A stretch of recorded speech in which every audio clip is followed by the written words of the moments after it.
I mean, you saw from the audience, everyone loves it. And, you know, Ian described it as a kind of timely psychological thriller. You're laughing 1 minute, but you're also tense the whole way through as well.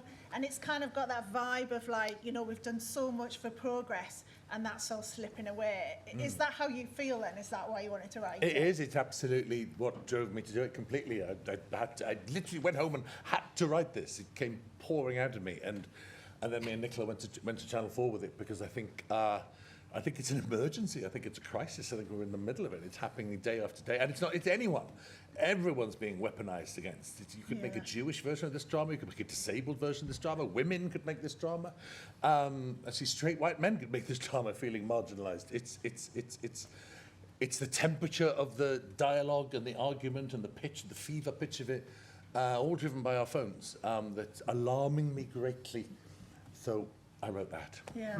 And I want to get into a bit more of it, but tell me about casting it, because you actually talked to Alan, didn't you, before you'd even written it? So yes. What happens? Well, Nicola and I, we've not done this before, have we? No. Talk about that. Well, Russell's always written it and they've been characters in his head. But from the first moment he thought this character, he started talking about Alan, and Alan was our ideal. And he could hear it and he could see it. And we spoke to you, and incredibly lucky for all of us that you were interested from the off. So then you wrote the script, didn't you? We did that thing because we thought this would be hard to get made, because it's a tricky pitch to a channel about how sour the world is going, and a man gets hanged at the beginning. So we kind of thought we'd do that thing that we'd never done before. Other people seem to do, of going to the channel with a package and saying, we've got a star attached, a star. Which then became 2 stars because you said, well, what about Dave for the other part, because you've been friends for 40 years, so suddenly we had the 2 of you attached. Yeah. So Alan, talk to me about that. Tell me about that then, because you, as you say, you've just mentioned, you and David are friends from old, aren't you? Actually used to be neighbours. We did used to be neighbours. not next door neighbours, but down the road neighbours. And I've wanted to work with Russell forever, and we nearly have a couple of times. And obviously this is such an incredible project and such an incredible role, and it also is about stuff that is really important to me as a queer man of my age. I feel it's in a way, it's sort of fate that we did it work before, and this was the thing that brought us together. And this, doing this kind of material is so, it gets more intense. As obviously, it gets really gird your loins, because it's and doing this kind of stuff with someone that you know and love and has been such a good old friend for so many years. I can't imagine not doing it with.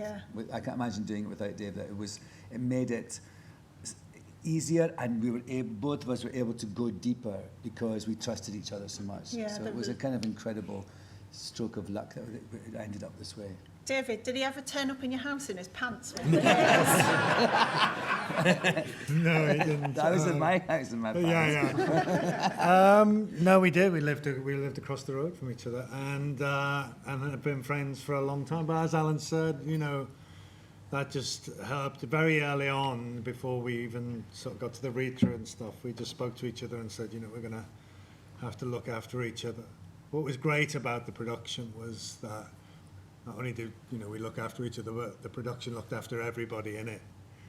It's not just Alan and I, but the whole community inside the show has to go to places that are really, really tough and dark and challenging. And I have to say, it's a testament to everyone here, the production company and Phil and everybody, that we all felt very held and loved, and much, usually you'll get asked for your dietary requirements before a start of a job. But on this, it was much more than that. They were looking after you all the time, and I think you can see that in the work that we do, that everyone felt safe with each other to go to those places that was necessary to bring Russell's work to its fruition. And that made it so powerful. Jackson, for you, it's your first big gig. You're a dental nurse by day job, aren't you? Yeah. Hence the fabulous teeth, everyone. But what's it been like for you being part of this? Oh, pretty ridiculous, kind of like a dream come true. Well, no, it was a dream come true. just to get the chance to work with Alan and David has been an education and something that I'm so grateful for. I don't think either of them realise quite how much of an impact they have on us, like young actors, when we get to work with them.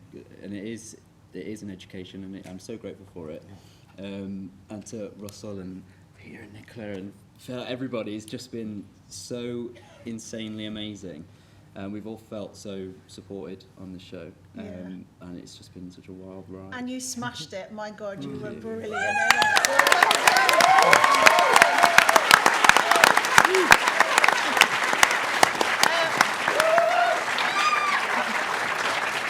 Peter, the directing was all right.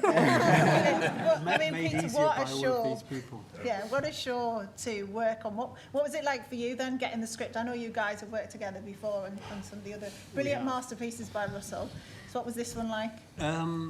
This was incredible. I think it's the first time I've ever received a script. I don't get many offers, by the way. I've had a few in my life, and they're mostly from these two. But I got the script a day after it had been printed, and I've never had that in my life. It was so hot. And it was an incredible thing to read. And I replied to the email chain, and Nicholas said, yeah, we're going to piss off a lot of people with this. Isn't it great? And I was like, oh, yeah. And this is just, and then you're quite prolific, Russell, so I think it was one every few weeks. And then it came and it came and it came. And as we've all said, there's a lot more to this. And episode 3 starts in a completely different place. And so you are gripped by it all, as I've always been. And but this is the most real thing Russell's ever given me. Like, there's always been an edge of something like nostalgia, maybe for It's a Sin or for Lolly.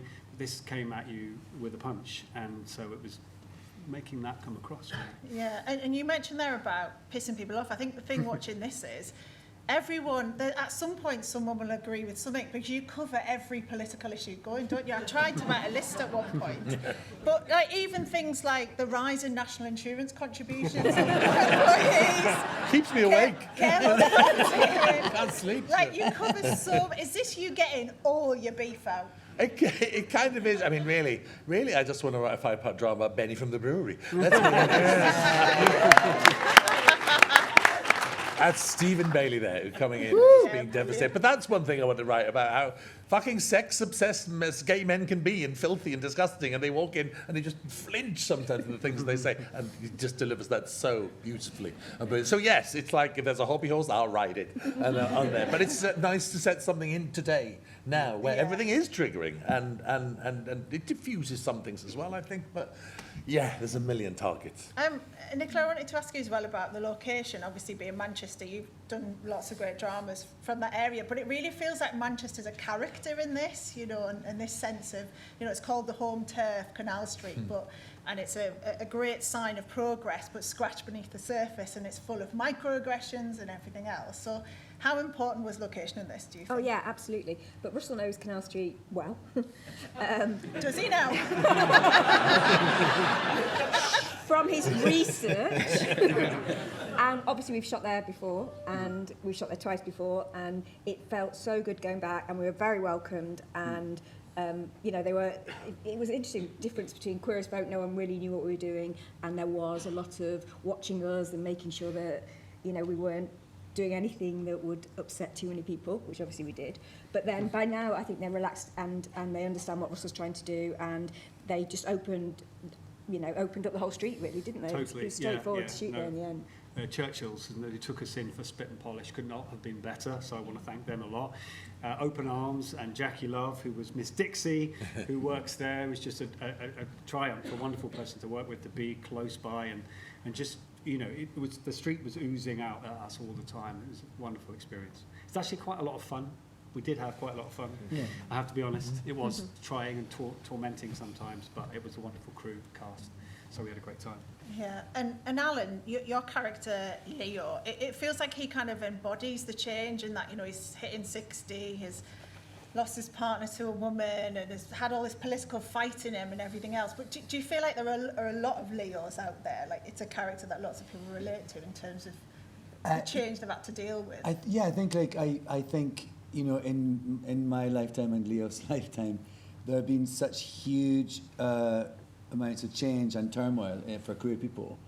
And so and he's HIV positive, and that's kind of becomes a bit more a part of the story. And just, I feel like that to play someone who has got that history and much more, he's been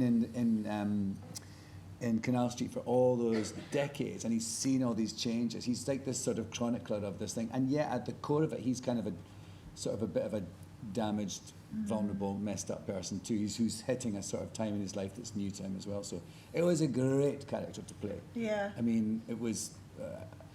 People were asking us today, how did you cope with all the?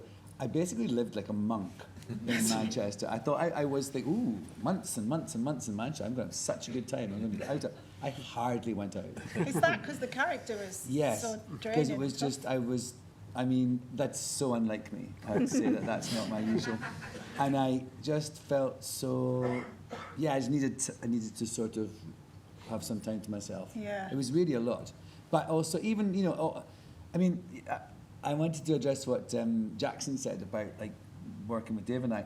We've been talking a lot about the fact that this show has been, it talks a lot about what is wrong with our society now and what we've got to draw a line in the sand with, and the normalisation of violence and hateful rhetoric. And so to do that was a lot. But what was so incredible was working with so many young people on this show, and the young people gave us so much hope, because they were so supportive of each other and of us, and so incredibly kind. And truly, you guys make this show and also give us confidence about the future. I really mean that. Yeah.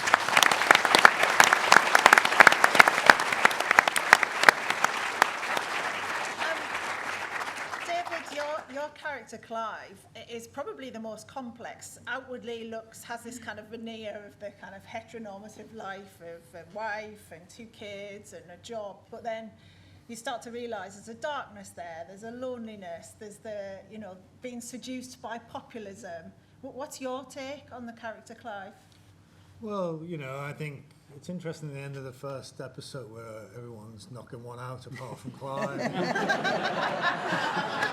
I did wonder if he was going to, though. So he was watching, So, he is in a lonely place, he's in an angry place. Yeah. And I think as the show goes on, you see that everything that all the things that Clive says as fact are things that Russell has found online. Yeah. They're not made up by Russell then. They are things that if Clive went to the internet, he would see those facts and he takes them as real. I think we saw in the Sizzler clip a bit where Alan's character says to me, you'll believe all this stuff online, but you don't believe me, who's standing in front of you.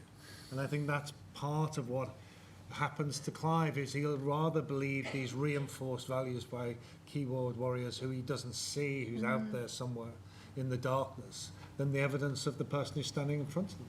And as the show goes on, you see that these two men, in another way, they could be friends, or they could agree to disagree in a more collegiate way or something, but he gets more and more driven and angry and picks up on stuff. Yeah. And it is to do with loneliness, it's to do with lack of love, but it's also to do with the fact that his darkest thoughts are being amplified again and again and again and validated. And that's where he sort of turns, I think. So, yeah, that's my take on him. It's important to say about Clive, though, and I think it's true of everyone, is you can't play a subject. You can't play, you can't be an example of something that's out there. You have to be specific. So what Russell does brilliantly is he writes a character that is 3-dimensional, complex, and sometimes you feel for him and sometimes you can't stand him, and that's life. It's the messy bit in the world where you go, I really disagree with this friend, but I'm going out with them tonight. It's those places that we need to live in, I think. That's the thing. I know, it was amazing how quickly it turned as well, like that disco scene where you start dancing and then suddenly it stopped and everyone's like, shit, what's he going to do? And it's that constant People just change. want more of that. A little bit more of that. Jackson, can I ask you about George? Because your character's caught up in all the middle of this, and you're trying to work out who you are.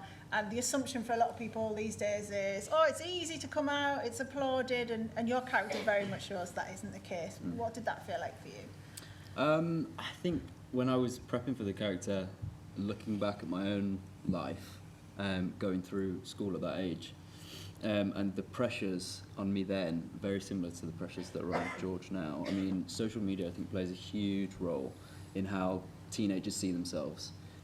We see a lot of stuff online, on social media platforms, that just isn't a true representation of what real life is, but you compare yourself.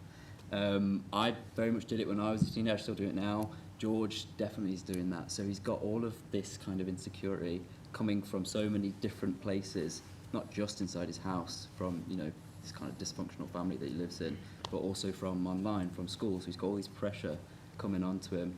And I think that plays a huge part in why he's so closed off to everyone. I mean, Yeah. one of his biggest issues is communication when it comes down to it. He doesn't know how to communicate with his dad properly. He doesn't know how to communicate with his mum. Probably not really his friends either, because he's got this massive secret. To him, it's massive, but he's terrified of people finding out.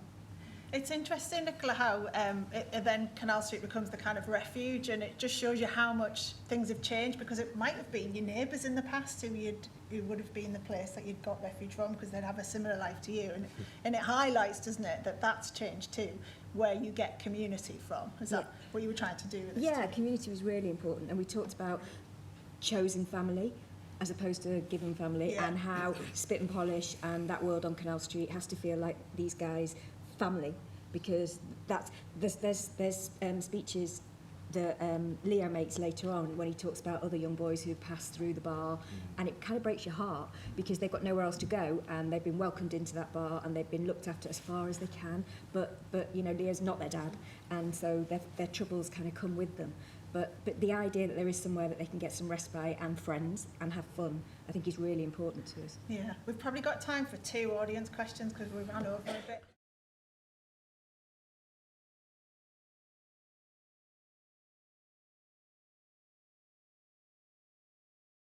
Well, basically, I started working with intimacy coordinators on It's a Sin. I'd never done it before. It's an incredible experience. I'm not wanting to say about myself, but before that point, I was just left out there, and it was like, go on, make this sexy, and there would be me and 2 actors all looking at each other, and lots of people just with their arms folded. and I was like, this is a horrible situation to be in for everybody. And then the intimacy coordination process happened on It's a Sin, and it was incredible. It was kind of life-affirming as well as life-saving, and so we used the same process. And there was a guy called David Thackeray who would used worked with on It's a Sin, and he came along, and it is the exact opposite of what happens in Tiptoe. It was communication, it was talking, it was asking questions, it was what are you comfortable with, what are you not comfortable with, and just being very open from the start, and honest, and allowing, because a lot of people will talk to me as the director and feel, hopefully in Mike, well, even if I say in my case, I hope you'll be honest, it doesn't always work like that, because I'm the director, so they'll see a sort of a title, and actually through the intimacy coordinator they can be more honest and say, actually, I'm not comfortable with that, and it's written in the script, how do I deal with that? And then the intimacy coordinator comes to me, I go to Russell, and then we talk. It's a lot of communication, and it makes everybody a lot happier. So, can I also say there's been a rash recently of very famous actors saying you don't need intimacy coordinators. Was it Gwyneth Paltrow?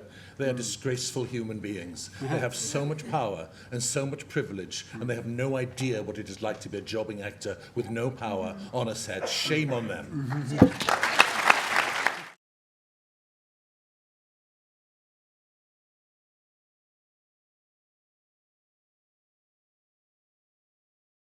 I think it's always character first. Completely. I think I do a lot of mentoring with writers, and I always say, for God's sake, don't start with a theme. Who wants to know about your theme? Theme. If you're writing well, I think the theme just comes in afterwards or with it.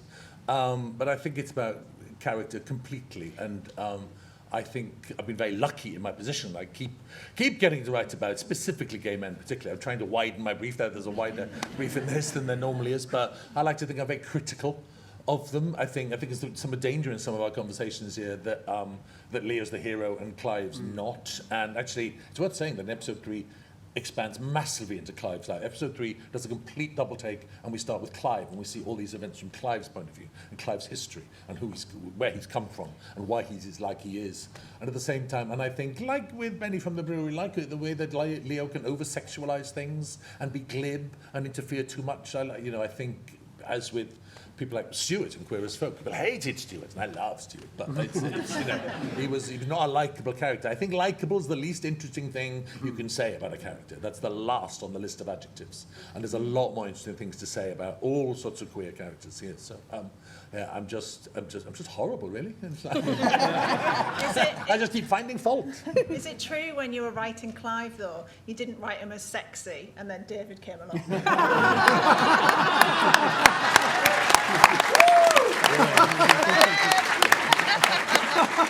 Steph win.